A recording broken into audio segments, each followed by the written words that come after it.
Good morning everyone. সকালবেলায় রান্নাঘর থেকে শুরু করলাম, কারণ বাবান যাবে স্কুলে। এই যে ঘুম থেকে তুলেছি, তবুও কি ঘুম যায় চোখ থেকে। তারপরে খাবারটা দিয়ে দিলাম, নিজে হাতে খেতে শুরু করলো। আমি অন্যদিকে ওর টিফিনটা বানাতে শুরু করলাম। টিফিনে আজকে দিয়েছিলাম পরোটা, আলু ভাজা আর ডিম সিদ্ধ।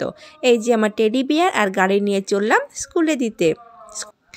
বাড়ি এসে টিফিন করলাম পরোটা ঝোলা গুড় দিয়ে। কি তৃপ্তি করে খেলাম। তো যাই হোক, বাবানকে আনতে চলে গেলাম। বাবান দিয়ে স্কুলে দিয়েছি, কি সুন্দর গাছ লাগিয়েছে, ফুল গাছ। তো বাড়ি এসে অনেকটা তেল দিলাম, ওই যে শ্যাম্পু করতে হবে। তারপর ডালটা বসিয়ে দিলাম, আবার এতগুলো কাঁচাও আছে, কেচেও নিলাম। কেচে চলে গেলাম ছাদে মেলতে। আমি যাবো, আমার ছেলে যাবে না, সেটা কী করে হয়।